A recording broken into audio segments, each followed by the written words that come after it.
Climat social particulièrement tendu, les organisations syndicales ont défilé à Jarry, bloquant la zone une partie de la journée. Un salarié gréviste a été percuté par un automobiliste au bord de la crise de nerfs. Le point sur cette colère ambiante avec Karen Diamin et Patrick Curie. Il garde espoir de retrouver Daniel Césaire Gédéon. Malgré les recherches incessantes et de grande ampleur, sa famille est toujours sans nouvelles du marin pêcheur de Basse-Terre. Le reportage d'Isabelle Hameau et de Moïse Dexter dans quelques minutes. Et qui de ces jeunes filles représentera notre archipel au concours de Miss Monde 2016, le plus prestigieux concours de beauté? Jean-Pierre Bastaro, le président du comité Miss de Guadeloupe, sera notre invité en deuxième partie de cette édition, après l'intervention de Patrick Caram, le président du Tréfom. Bonsoir, je suis ravie de vous retrouver.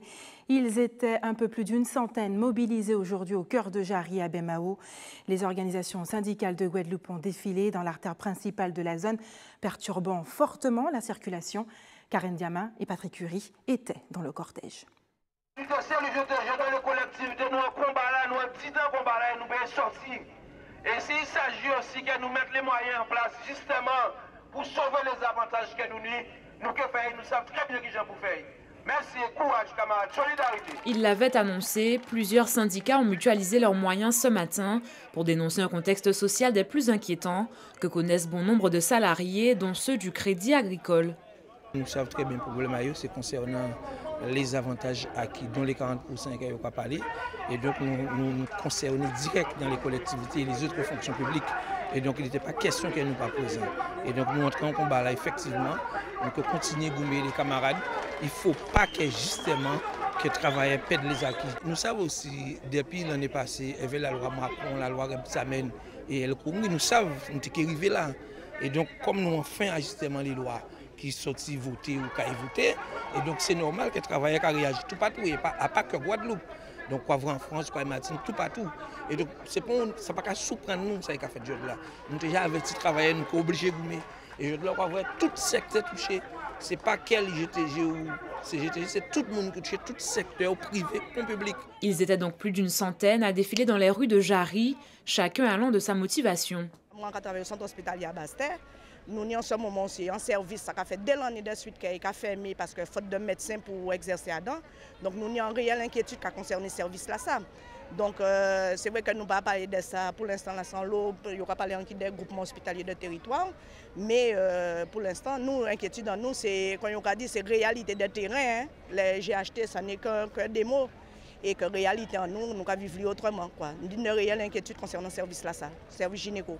Alors on a une belle force et dit au Kembe aussi parce que le combat là qui commence en septembre aussi. Nous, au niveau du combat ouvrier et régional Robert, nous là, en la rue là, avec les camarades parce que nous savons que le combat là, ça, il a été gagné en 1953, il était historique. Et bien, il faut nous refaire l'histoire. Il faut nous refaire l'histoire pour nous gagner à nouveau 40% de vie chère là, même s'il est insuffisant par rapport au coût de la vie. Un constat qui pourrait vraisemblablement mener à un autre 2009. Nous avons rendez-vous en nous. Rendez-vous en nous, c'est le 18 octobre, j'ai en place. Hein. Et c'est justement, c'est rouler, nous pas rouler pour nous arriver là. Mais n'importe comment, obligé. En 2009, nous faisons un combat et nous verrons après combat là, nous débutons qui changer ce qu'on fait. Mais nous profiter aussi de combat là pour faire rien à travailler. Ça veut dire que nous sommes obligés de rester à la même logique là, revendication et aller encore au pire. Bien conscient que Rome ne s'est pas bâti en un jour, les syndicats restent mobilisés aux côtés des salariés et poursuivent leur lutte. Et en marge de ce défilé, un salarié gréviste d'Idex Énergie a été percuté par un automobiliste, lui excédé par les embouteillages. L'homme a ainsi tenté de forcer le barrage érigé à l'entrée de la zone portuaire. Légèrement blessé, le salarié a été transporté au CHU. Le chauffeur, lui, a été interpellé par la gendarmerie. Je vous propose d'écouter le témoignage du gréviste agressé, des propos recueillis en exclusivité pour ATV Guadeloupe par Karen Diamin. Il y a quelqu'un qui a essayé de franchir le barrage et qui a foncé délibérément sur le barrage. Mobilisé sur le barrage non loin du WTC, Jean-Marc, l'un des deux grévistes d'Idex 971, a été percuté par le véhicule d'un homme qui avait tenté de forcer leur barrage. C'est une agression carrément, il nous a agressé carrément, il a pris son élan et il a foncé sur le barrage carrément. Voilà. Donc pour éviter de me faire écraser, j'ai plongé sur le véhicule. Voilà, donc pour me protéger, c'est tout. Blessé à l'avant-bras droit, Jean-Marc a été transporté au CHU, mais s'est dit plus que jamais motivé à poursuivre son combat. C'est pas parce qu'il y a quelques huluberlus qui pensent qu'il faut admettre que la loi soit bafouée envers les travailleurs qu'on va abandonner. Il ne faut surtout pas admettre ça. Je veux dire, la loi, elle est pour tout le monde. Elle est pour les patrons et pour les travailleurs. Donc à partir du moment où les patrons ne respectent pas la loi, je ne vois pas pourquoi les travailleurs vont être obligés de la respecter. Donc là, on vient nous voir comme quoi on barre la route. Ok, on barre la route, mais bon, ça fait 9 mois qu'on est en grève. Il y a 2 décisions de justice et notre patron n'applique toujours pas la loi. Alors nous, on est obligés de faire quelque chose pour qu'il applique la loi. Voilà. Un sentiment partagé par la Confédération générale du travail, qui souhaite une réaction immédiate de la part des autorités compétentes. Les conflits qui sont en cours, IDEX, Crédit Agricole, Montloué et Commune de Capesterre-Bello, nous voulons qu'une négociation ouverte tout de suite pour que nous éventuellement discuter d'enlever possible à les barrages. Mais nous déterminés parce que nous japons trop de coups, nous ne pouvons pas coups encore et que chaque monde fait responsabilité au pays là. Nous comprenons qu'il peut toujours ni des gens qui paient ni de but à faire. Mais les camarades d'IDEX, quand ils font nous en 9, 8 mois et 20 jours, qu'ils ont une situation sans salaire. Camarades à Crédit Agricole, c'est 27 jours sans salaire. Donc nous ne pouvons pas admettre que les gens ne peuvent pas attendre un petit moment, mais nous quand ils font ceci nous, mais nous faisons en sorte, même si la gendarmerie était là-dedans, ils ont arrêté, ils ont mis parti éveil, mais monsieur là ça, il n'est pas content de nous. Parce que camarades nous blessés, et son camarade IDEX qui est en grève depuis 8 mois et 20 jours, qui a un tribunal qui gagne, et comme sa direction est grand fils appliqué, ça tribunal l'a dit. Donc seule solution reste nous, c'est Chimay là, pour nous permettre tribunal à nous qui dans nous. Une situation qui, espérons-le, ne tourne pas au drame. Et la CGTG appelle le préfet de région à la mise en place d'une table de concertation en vue de résorber les causes de l'ensemble des conflits, principalement celui d'IDEX Énergie, en grève depuis 8 mois. La présidente du conseil départemental, Mme Josette Borel-Nassertin, a exprimé, elle, sa préoccupation quant à la poursuite du mouvement de grève au Crédit Agricole de Guadeloupe, invitant la direction et les organisations syndicales à trouver une issue raisonnable, respectant, je cite, les conventions collectives en vigueur dans le secteur. Déjà 4 jours que Daniel Césaire Gédéon est porté disparu. La famille du marin pêcheur garde tout de même espoir de le retrouver. Isabelle Hameau et Moïse Dexter ont été à leur rencontre. De nombreux moyens aériens sont déployés pour retrouver Daniel Césaire Gédéon. Jusqu'à ce jour, aucune détection de son navire de pêche nommé Patience, et ce malgré l'alerte lancée par le Centre régional opérationnel de surveillance et sauvetage anti-Guyane. Tout au départ, ils nous ont dit qu'il y avait l'hélicoptère qui va patrouiller. Et puis après, à la suite, nous avons entendu que les bateaux étaient en panne. La Martinique était en panne. Je ne sais pas. Pourtant, dès le départ, ils ne nous ont pas dit ça. Et c'est après, quand nous avons su par les radios qu'on était en panne, ils ont déjà tout fait, patrouiller partout. Il n'est pas là. Il n'est pas dans la mer. Il est où? On ne sait pas. On ne sait pas. Même le bateau a disparu. Tout a disparu. Là, ils sont en train de chercher en Amérique. Qu'est-ce qu'il a été fait, là, mon frère, en Amérique? Ils nous ont dit, c'est au Brésil, à 45 000 pieds, je ne sais pas. Une disparition brutale qui laisse la famille de la victime dans l'incompréhension. Depuis l'âge de 8 ans, Daniel partait en mer avec son père, un élément naturel qu'il n'a jamais abandonné et qu'il maîtrisait selon ses proches. Moi-même, depuis à 8 ans, je l'ai fait. Alors, depuis à 8 ans, on commence aussi. Il commence à 8 ans, papa moi. Mais là, en fait, en 72, là, on vient de taper 8 ans, 8 ou 9 ans, on commence à réveiller. Parce qu'il n'y a pas de monde qui réveille. Alors, imaginez que lui déjà connaît lui, et c'est qui apprend moi. Et c'est qui apprend moi, il y a d'autres pêcheurs aussi à la rivière des Pères. Il y a plein de pêcheurs à la rivière des Pères qui sont en mer avec nous. Encore quoi, il retrouve, il recherche, il retrouve. Oui, l'État va chercher, il va chercher. C'est-à-dire qu'il est loin, il est sorti en zone, il est sorti en l'eau, il est loin, il est très loin même. Alors, il aura fait le moyen, le moyen de bord. Alors, il n'est pas bon Dieu, l'État. Et la marine, tout ça, il n'est pas bon Dieu. Il passe là et surtout il va ni une adaptation balise. Et ni tout reste en matériel là. C'est ça bien comme c'est pas un pêche une café. Parce que pourquoi il y a des volants, pas ça.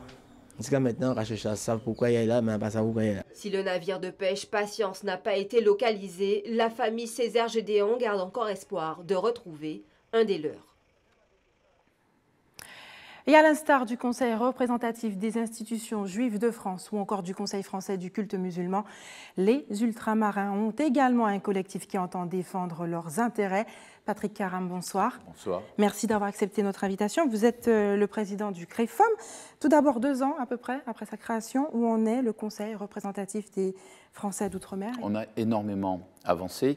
L'égalité réelle économique, cette égalité réelle économique qui va faire l'objet d'une loi, c'est nous. Nous l'avons imposée au gouvernement. Aujourd'hui, il faut faire en sorte que ça devienne une réalité, que ce ne soit pas un coup de communication politique. Donc il faut que les instruments, les outils, puissent réellement être mesurés et puis faire l'objet d'une sanction si l'État ne respecte pas son engagement. C'est quoi l'engagement? L'égalité. L'égalité en termes de taux de chômage, égalité en termes de revenus par habitant, égalité en termes de tous les indicateurs qu'on puisse imaginer, les déficits en termes de santé publique, etc., vis-à-vis de l'Hexagone. Et il faut qu'on y arrive. Le CREFOM a aussi porté la question de France aux chaînes d'outre-mer. Nous y sommes, sauf qu'on le fait aujourd'hui au rabais. On l'a dénoncé. La chaîne d'outre-mer peut se faire à condition d'abord qu'on maintienne la qualité de François, et la deuxième chose, c'est qu'on fasse en sorte de lui donner les moyens d'être une véritable chaîne d'outre-mer. On verra, nous avons rendez-vous avec la présidente de France Télévisions, nous verrons ce que nous ferons. Nous allons faire des assises des télévisions privées d'outre-mer, ce sera l'occasion avec le CSA et le gouvernement de tout mettre à plat. Le CREFOM se bat aussi pour l'emploi local et la priorité pour les ultramarins. Nous avons fait toute une série de nominations, réussi à obtenir des nominations de plus haut niveau au sommet de l'État, des nominations de Réunionnais, de Mahorais, d'Antillais, à tous les niveaux, parce que pour nous c'est important, à niveau de compétences égales, il faut donner la priorité à un ultramarin. Voilà, ce sont quelques exemples du travail que le CREFOM fait et porte. Patrick Karam, est-ce que le CREFOM est en passe de devenir un organe d'influence puissant?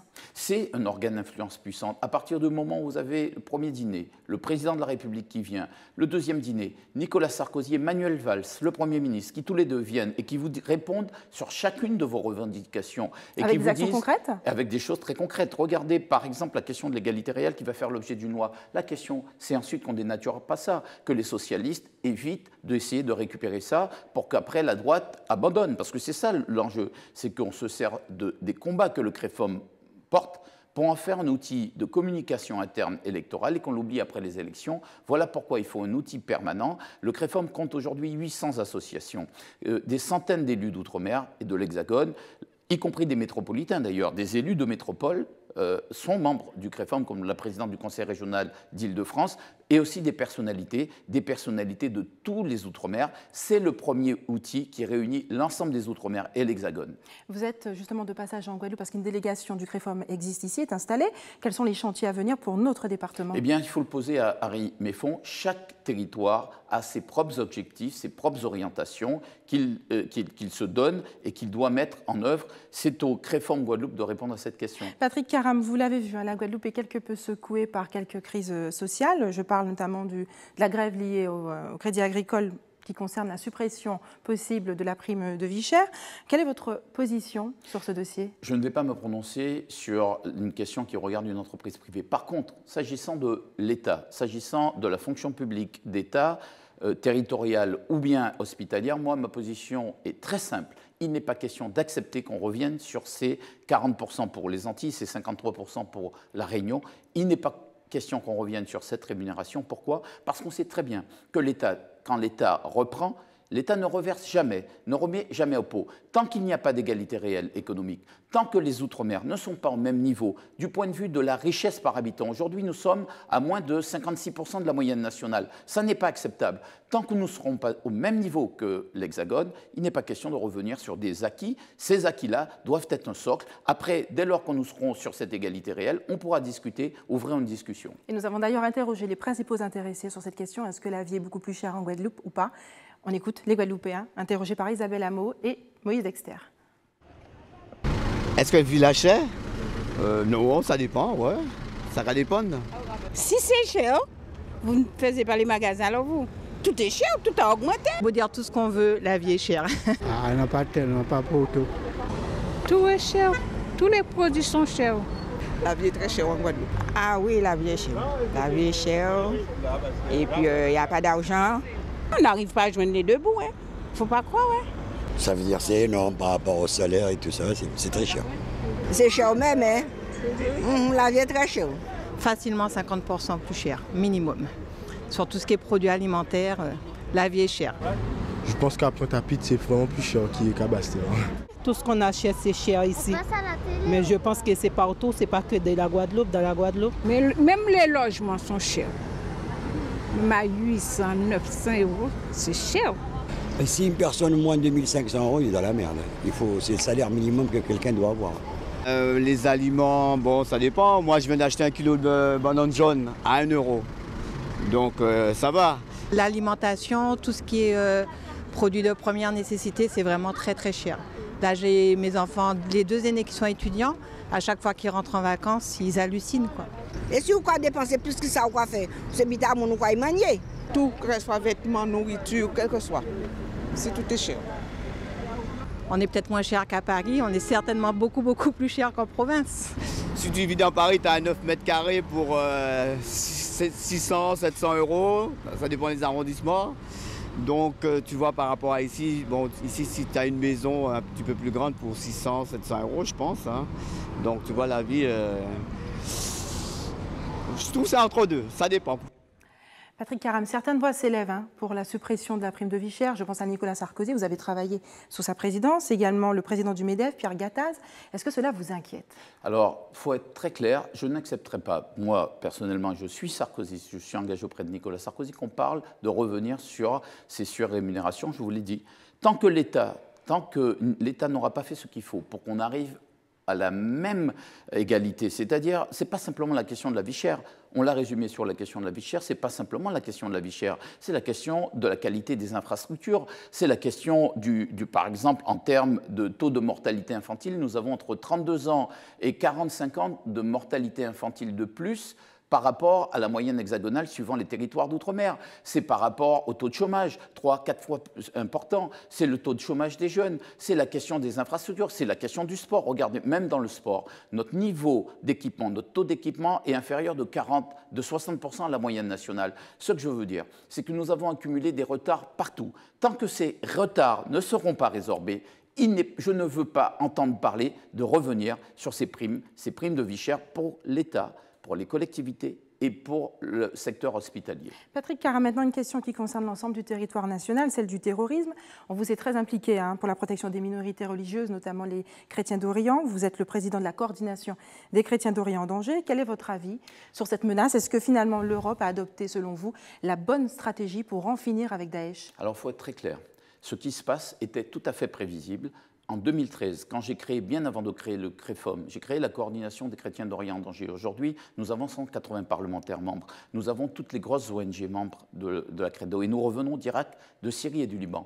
Quand j'ai créé la CREDO, on a tiré la sonnette d'alarme. On a clairement dit au gouvernement français, mais aussi européen, puisque nous avons aussi des parlementaires européens, membres de notre organisation, nous leur avons dit, attention, ce qui se fait en Orient, c'est une première étape. Le massacre des minorités, la persécution des femmes aura un retentissement chez nous. Il y a des Français aujourd'hui qui subissent cette doctrine, qui subissent cet endoctrinement, et beaucoup d'entre eux vont combattre là-bas. Il y a même des cas, c'est 25% de convertis radicalisés, des chrétiens qui se convertissent, qui se radicalisent en quelques mois. Et ceux-là, ils reviendront chez nous. Eh bien, nous y sommes. Nous l'avons dit, je l'ai écrit, je n'ai pas arrêté de solliciter les pouvoirs publics. Nous avons eu des réunions avec les ministres des Affaires étrangères successifs, avec le ministre de l'Intérieur. Vous dites qu'aujourd'hui, c'est la faute du gouvernement ? Ils ne nous ont pas écoutés. Le problème de Daesh, c'est que nous n'avions pas de vraie politique en Orient. Nous avons laissé cette organisation criminelle, terroriste, islamiste, se répandre et prendre le pouvoir et déployer toute sa capacité de nuisance. Est-il trop tard aujourd'hui ? Il n'est jamais trop tard aujourd'hui pour reprendre les choses en main. Il faut en finir vite avec ça. Mais on ne finira pas avec le terrorisme. Il faut aujourd'hui se dire qu'il faut des lois d'exception. Les Français qui sont là-bas ne sont pas les bienvenus ici. Moi, je veux mettre un pavé dans la mare. On sait qu'ils vont revenir. Et j'entends dire que nos services secrets sont en train de négocier avec un certain nombre d'islamistes pour assurer leur retour en France. Assurer quel retour ? Quelle sécurité? Vous croyez que quand ils ont tué, torturé, violé des fillettes, violé parce que ce sont des pédophiles, égorgé des garçons, vous croyez qu'ils vont revenir comme ça, sans rien? Quand j'étais au Liban, en Syrie et en Irak, ils nous ont tous dit, ce qui est en train de se passer chez nous, c'est ce qui vous arrivera demain. Eh bien, demain, c'est aujourd'hui que c'est en train de se passer. Aujourd'hui, nous n'avons pas le choix. La guerre qui est menée aujourd'hui, c'est une guerre totale, et nous devons la mener. Et il ne faut pas croire qu'en Outre-mer, nous sommes à l'abri. Nous ne sommes pas à l'abri en Outre-mer. Je l'ai dit il y a 2 ans, dans une conférence de presse, à La Réunion, on a vu qu'une des principales revendications d'un certain nombre d'attentats venait d'un Réunionnais. Mais moi, je peux vous dire que les Guadeloupéens sont concernés, que les Martiniquais sont concernés. Le premier mort dans un attentat suicide en juillet 2014, c'est un jeune Martiniquais de 19 ans. Nous sommes tous concernés. C'est une guerre qui doit être menée au plan international et nous devons tous être solidaires de ce qui se fait. Patrick Carin, merci d'avoir accepté de répondre à nos questions ce soir. Le Centre spatial guyanais est au cœur d'une grande polémique autour du chantier d'Ariane 6. En cause, une demande de dérogation qui lui permettrait d'intervenir librement sur la faune et la flore avec l'accord de l'État. Reportage à Ayodelie Germain d'ATV Guyane. On regarde. Destruction de 3 espèces végétales protégées, dégradation et perturbation intentionnelle de l'habitat d'une trentaine d'espèces d'oiseaux, capture et transport de 3 espèces de mammifères, dont le grand tamas noir. Tel est le contenu de la demande de dérogation du CNES pour la construction du 4e ensemble de lancement de l'Ariane 6. Pour le directeur du Centre spatial guyanais, la destruction de cet écosystème de près de 170 hectares est inévitable. Il n'y a pas de moyen de faire autrement, c'est-à-dire que lorsqu'on veut construire, il faut bien effectivement nettoyer le terrain et puis mettre en place l'ensemble des moyens et des infrastructures. On a eu la même expérience avec la construction du Patir Soyouz où il y avait effectivement des espèces protégées qu'on a dû déplacer. Et bien finalement, toutes nos tentatives de déplacement n'ont pas toutes été réussies, mais ce dont on s'est aperçu, c'est que là où effectivement l'espèce protégée existait, eh bien elle s'est développée tout autour du Patir et finalement on retrouve encore les espèces protégées qui préexistaient avant la construction du Patir Soyouz. En règle générale, le Code de l'environnement interdit la destruction des espèces protégées. Mais ce même code prévoit la possibilité d'obtenir une dérogation à cette règle de non-destruction, notamment en mettant en place des mesures de compensation. Typiquement, la surface du Patir, de la zone où on va construire le Patir, c'est environ 170 hectares. Eh bien, par mesure compensatoire, nous allons céder environ 1200 à 1300 hectares de savane et de forêt au Conservatoire du littoral. Donc on voit là effectivement un ratio très important. C'est la contribution que met le CNES pour assurer effectivement la préservation de l'environnement. Avec cette cession, il y aura aussi un plan de gestion de l'environnement pour effectivement s'assurer que l'ensemble des règles en matière d'environnement soit suivi et que l'on respecte effectivement les espèces rares, les habitats des animaux et la qualité environnementale qui existe au CSG. L'an dernier, le CNES avait déjà soumis sa demande de dérogation à la consultation publique. Mais le projet a été retoqué par le Conseil national de la protection de la nature. Le Centre spatial devait revoir sa copie et retravailler les mesures d'accompagnement alors jugées insuffisantes. Restez avec nous dans un instant. Qui représentera la Guadeloupe au concours de Miss Monde 2016 ? Le président du comité nous rejoindra sur ce plateau. Et puis nous irons à Avignon où est représentée pour la première fois la culture caribéenne.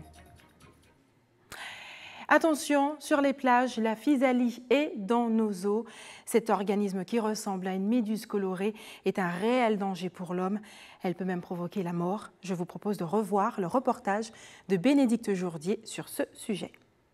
Cette étrange forme violette est une cousine éloignée de la méduse, une physalie, un des premiers spécimens de la saison repérés sur la plage de la Caravelle à Sainte-Anne. Actuellement, on serait sur 4 ou 5 signalements depuis le 3 mai, sachant que le 3 mai, on n'est pas vraiment sûr que ce soit une brûlure de physalie qui a été enregistrée sur un surfeur à Port-Louis et que, effectivement, souvent les gens ne savent pas ce que c'est et justement vont s'en approcher parce que ça ressemble à quelque chose un peu d'inconnu. Et c'est là où, effectivement, il ne faut pas s'en approcher et pas le toucher. Surtout ne pas toucher car le venin de la physalie provoque des douleurs musculaires intenses, des gènes respiratoires, des défaillances rénales. Elle peut même déboucher dans certains cas sur la mort. Alors on a 10% des cas qui sont graves, ou là qui vont nécessiter une hospitalisation vraiment en urgence, mais ça c'est parce que la personne à la base est déjà sensible, a une sensibilité propre. Quelqu'un de normal qui est en bonne santé, qui n'a pas d'allergie, va avoir des douleurs très douloureuses, peut avoir une accélération du pouls cardiaque, des tremblements, des sueurs froides, de la fièvre, éventuellement tomber dans les pommes. Là on commence à tomber dans des cas plus graves. Et après quelqu'un qui est allergique, comme une petite qui serait allergique à une abeille ou à n'importe quoi, va faire une réaction qui va être disproportionnée. Et effectivement, ça peut entraîner la mort dans des cas extrêmement rares. Il est bien évident que si la personne a vraiment commence à tomber dans les pommes ou des choses comme ça, on appelle les pompiers, on va au CHU directement. De la famille des siphonophores, la galère portugaise possède un flotteur avec des filaments longs de 5 à 40 mètres. Ce qui se passe souvent, c'est que les filaments qui sont sous l'eau sont fragiles en fait, et c'est là où il y a le venin, le côté urticant. Ces filaments souvent se cassent en petits morceaux sous l'effet des vagues ou dans les coraux. Et on va se retrouver dans l'eau avec des petits morceaux de filaments. C'est ce qu'on appelle souvent dans l'eau, quand on se baigne ici, les brûlants. On dit « Ah, je me suis fait brûler, il devait y avoir un petit brûlant dans l'eau ». Prudence alors, dans l'eau comme sur la plage, car même morte, celle qu'on appelle aussi vessie de mer continue d'être urticante. Si on se fait piquer, donc on rince à l'eau de mer la partie qui a été touchée. On évite de frotter avec les mains. Donc on rince à l'eau de mer, on passe de l'eau de mer dessus, et éventuellement du sable sec, voilà, qui va permettre d'enlever les petits cristaux en fait, qui se sont mis sur la peau. Une fois qu'on a mis le sable sec, on peut gratter avec une carte de crédit, avec le bord d'une carte de crédit pour enlever le sable, et normalement ça devrait enlever la plupart des filaments. La physalie ou galère portugaise vit dans les mers chaudes. Elle arrive sur nos plages avec la montée de la température des eaux, un phénomène qui pourrait s'accentuer avec le réchauffement climatique. Et plus que 10 jours avant le coup d'envoi du Tour des Yoles Ronde de Martinique édition 2016, 19 équipages seront sur la ligne de départ demain à Fort-de-France.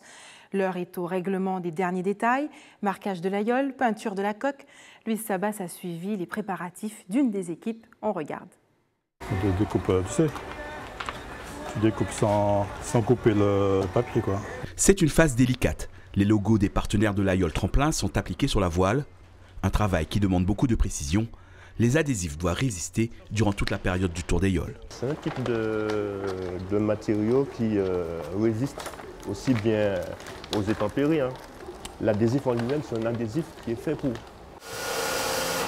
Une dizaine de voiles tremplins sont ainsi décorées.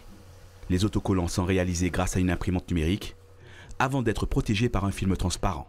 Dans cette entreprise de marquage publicitaire, la période du Tour des Yoles est synonyme de surcharge de travail. Les commandes sont faites à la dernière minute. On a non seulement les yoles à marquer, les voiles, mais il y a aussi tous ceux qui suivent. Il faut compter une moyenne d'environ un peu plus de 200 autocollants de toute taille pour les décos, pour les bateaux, pour les voiles, pour les t-shirts et tout ça. Ça fait une bonne période où on est vraiment au taquet en permanence. Dans ce garage, la coque de la yole, en attente d'une peinture neuve. Son entretien a commencé il y a quelques jours et un soin tout particulier y est apporté. La qualité du travail pourrait bien influer sur les performances de l'embarcation. Il y a le conseil, il faut mettre bien lisse, et après il y a l'après, ce qu'on appelle l'après. C'est un truc de finition, qu'il faut vraiment que ça soit vraiment lisse. Et après il y a le dégraissage à faire et passer la peinture dessus. Très important. Très important que la peinture soit bien lisse, que ça puisse bien glisser sur l'eau. Du rouge et de l'orange, ce sont les nouvelles couleurs de la yole foyalaise qui aura aussi un nouveau nom, Baie des Flamands. Mais le public, connaissant davantage les yoles grâce à leurs sponsors, des efforts de communication sont portés sur ce point. Sans sponsor, il n'y aurait pratiquement pas eu de compétition. Aujourd'hui, ce sont des engagements financiers qui sont extrêmement importants et les annonceurs ont une part extrêmement importante dans l'image de cette merveilleuse compétition qu'est le Tour des Yoles de la Martinique. La yole et son équipage participeront au Tour des Yoles qui débute dans une dizaine de jours. D'ici là, elle présentera son nouveau partenaire principal, mais pour l'heure, son nom reste inconnu du grand public. Et demain aura lieu l'élection de Miss Guadeloupe Internationale 2016 au complexe sportif Laura Flessel de Petit-Bourg. 12 candidates sont en lice pour remporter le titre. Jean-Pierre Bastaro, bonsoir. Bonsoir Barbara. Merci d'avoir accepté notre invitation. Vous êtes le président du comité Miss de Guadeloupe qui organise ce concours.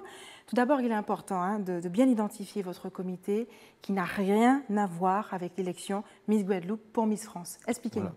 Alors déjà, le nom, c'est le comité Miss International Guadeloupe, pour qu'on voit les choses clairement.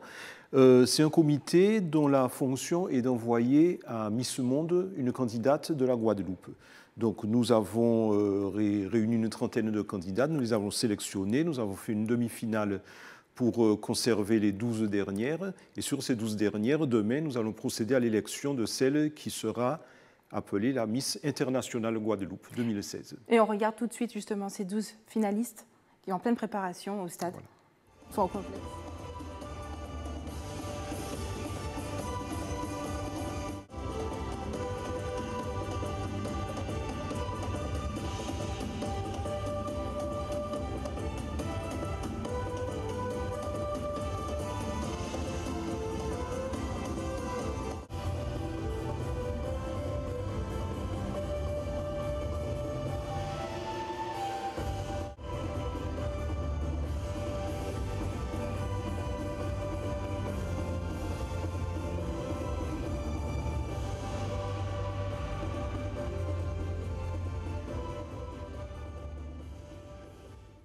Sur quels critères seront jugées ces jeunes filles? Alors, évidemment, ce sont des Miss de beauté, donc il y a d'abord le critère esthétique, qu'elles aient un corps parfait, mais ensuite, nous nous intéressons quand même beaucoup à la partie intellectuelle. Donc, nous aurons des critères sur l'élocution, la façon de se tenir, le charisme sur scène. Nous avons aussi également, comme nous avons vu vivre pendant 2 mois à peu près, le comité a pu se faire une idée des qualités et des défauts des candidates. Donc il y aura quand même un petit aspect qui concernera la vie en collectivité, comme nous avons pu les observer. Alors l'an dernier, le concours de Miss Monde avait eu lieu en Chine. Oui. Une Guadeloupéenne avait été justement représenter notre archipel. Oui. À quoi ressemble l'année d'une Miss Monde ? Alors, l'année d'une Miss Monde, quand c'est la Miss élue, devient une salariée du comité Miss Monde. Donc, elle est déjà payée par Miss Monde pour faire des représentations dans le monde entier. Alors, les représentations, ce sont des accompagnements pour toutes sortes de manifestations, en général caritatives ou portées sur l'environnement. Donc, elle offre son image à ce type de manifestation. Quelles sont les perspectives pour la jeune fille qui sera élue Miss Guadeloupe Internationale 2016 ? Alors, la Miss qui serait élue Miss Internationale Guadeloupe 2016 aura d'abord, à partir de son élection ici, une phase de préparation, parce qu'il faut qu'elle soit prête ensuite pour aller en décembre à Miss Monde. Donc il y a 3 mois de préparation relativement intense qu'elle aura sur place. Ensuite, elle aura 1 mois de préparation directement avec le comité Miss Monde. Donc là, nous n'aurons plus elle ne sera plus sous notre responsabilité, elle sera avec Miss Monde jusqu'à l'élection finale. Alors après, dans le meilleur des cas, elle sera peut-être élue Miss Monde, auquel cas elle est sur vraiment un autre, enfin le programme que je vais vous donner tout à l'heure. Sinon, eh bien, elle va revenir en Guadeloupe, où là, pendant le reste de l'année, elle aura une notoriété départementale et elle aura des représentations dans différentes manifestations. On connaît bien le rayonnement que peut avoir l'élection de Miss France, l'influence. Quelle est votre visibilité à vous ? Alors, mais nous, c'est simplement, on est sur Miss Monde, c'est un autre monde, c'est le cas de le dire. La visibilité, elle est internationale. La Miss qui va à Miss Monde, elle est vue au milieu des jeunes vénézuéliennes, des Russes, des Anglaises, des Français aussi, effectivement. Donc, c'est une visibilité internationale. Jean-Pierre Bastaro, il existe énormément de comités de Miss en Guadeloupe, Miss Cuba, Miss Guadeloupe Internationale. N'y a-t-il pas trop de comités selon vous ? Alors, je pense que ça correspond à un plaisir de la population, une envie de voir beaucoup d'élections de Miss. Il y en a sans doute un petit peu trop parce que on s'y perd un petit peu. Moi, excusez-moi. J'aurais tendance à dire qu'il faut se focaliser sur les grandes options. C'est vrai qu'il y a le comité Miss France qui envoie une jeune fille à l'élection de Miss France, nous envoyons une jeune fille à l'élection de Miss Monde. Je pense que les autres comités, eh bien, voilà. Et finalement, est-ce que les filles s'y retrouvent? Les filles s'y retrouvent parce qu'elles connaissent très bien les arcanes de ces systèmes. Alors nous, en tout cas, notre objectif, c'est de, quand on prend une jeune fille, les 12 jeunes filles, les 12 finalistes, c'est de les former, de les aider à grandir, à devenir d'autres personnes, beaucoup plus charismatiques, ayant des facilités d'élocution, s'intéressant aux autres, et donc à avoir une personnalité plus épanouie. Alors, nous avons déjà eu quelques belles réussites dans ce sens, des jeunes filles qui reconnaissent qu'elles sont devenues tout autres, et c'est notre grand plaisir de voir des jeunes filles arriver chez nous un peu timides, se demandant un petit peu où est-ce qu'elles sont, et quelques mois après, d'avoir des jeunes filles bien dans leur peau, qui ont perdu leur timidité, qui aiment s'offrir au public ou s'offrir aux autres. Avez-vous le sentiment que le regard des gens a également évolué?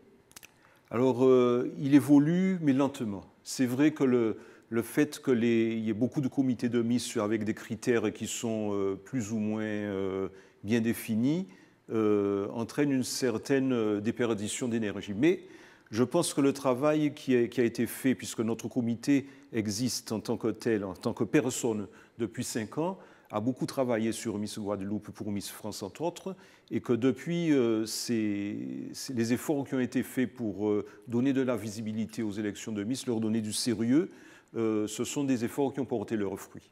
On entend peu parler de ces jeunes filles une fois élues, surtout si elles n'arrivent pas à remporter le titre international ou au niveau national. Que deviennent-elles? Est-ce qu'il y a un suivi? Est-ce que le comité les suit justement? Alors oui, nous les suivons. Alors déjà sur le plan des études, parce que ce n'est pas parce qu'on fait des concours de Miss qu'on doit perdre de vue les choses très importantes de la vie qui sont la réussite des études. Donc on a un petit œil là-dessus pour s'assurer qu'elles continuent. Après, alors il y en a qui continuent dans le monde de la beauté, alors souvent vers les défilés de mode. D'autres s'intéressent plus précisément à continuer dans les concours de beauté, donc elles deviennent des organisatrices. Voilà, après beaucoup de photos également. Voilà. Mais ce qui nous intéresse particulièrement, c'est de les voir évoluer à la fois dans le monde de la beauté et puis dans un monde professionnel où elles ont leur place de jeunes filles sérieuses. Jean-Pierre Bastaro, merci d'avoir accepté de répondre à nos questions ce soir. Le Festival d'Avignon a ouvert ses portes mercredi le 6 juillet.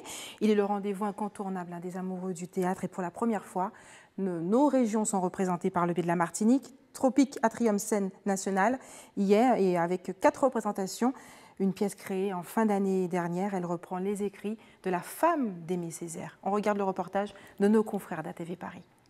J'ai mon talon accroché sur le scratch.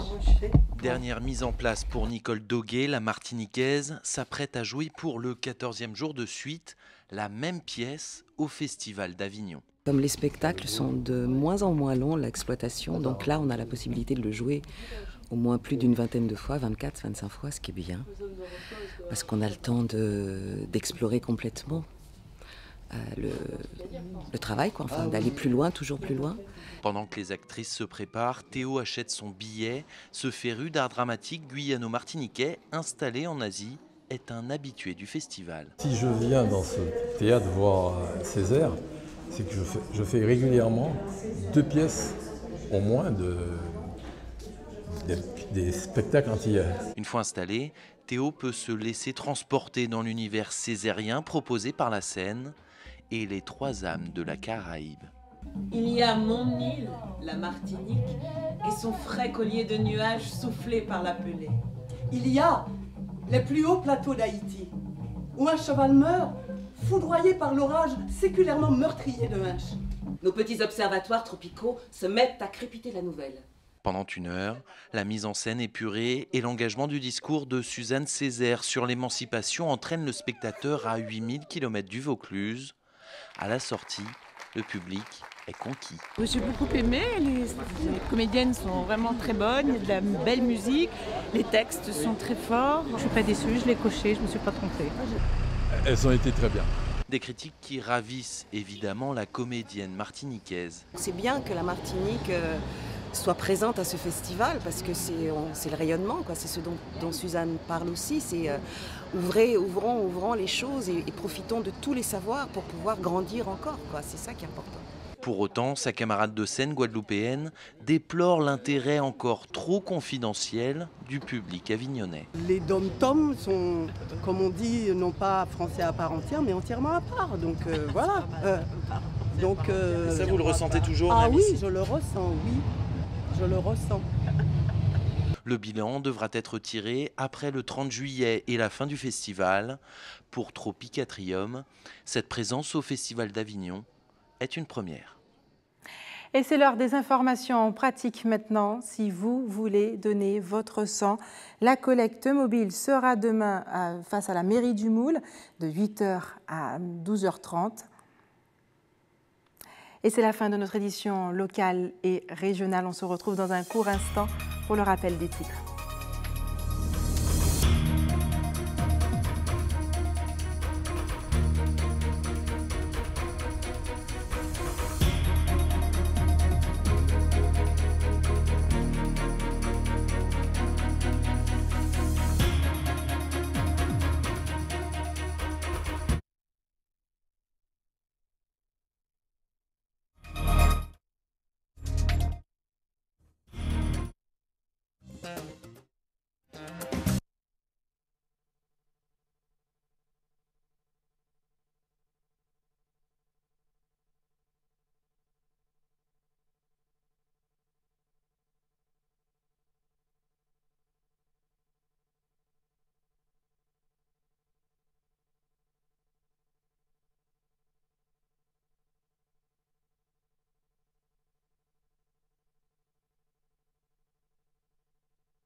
Et c'est la fin de notre tranche d'information. Avant de se quitter, je vous rappelle les principaux titres de ce vendredi 22 juillet.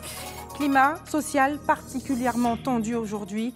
Les organisations syndicales ont défilé à Jarry, bloquant la zone une partie de la journée. Un salarié gréviste a été percuté par un automobiliste au bord de la crise de nerfs. Et il garde espoir de retrouver Daniel Césaire Gédéon. Malgré les recherches incessantes et de grande ampleur, sa famille est toujours sans nouvelles du marin pêcheur de Basse-Terre. Et qui de ces jeunes filles représentera notre archipel au concours de Miss Monde 2016? Le concours de Miss Guadeloupe International aura lieu demain au complexe sportif Laura Flessel de Petit-Bourg, le plus prestigieux concours de beauté. Merci d'avoir choisi ATV Guadeloupe. Je vous souhaite une excellente soirée, un très bon week-end. On se retrouve lundi.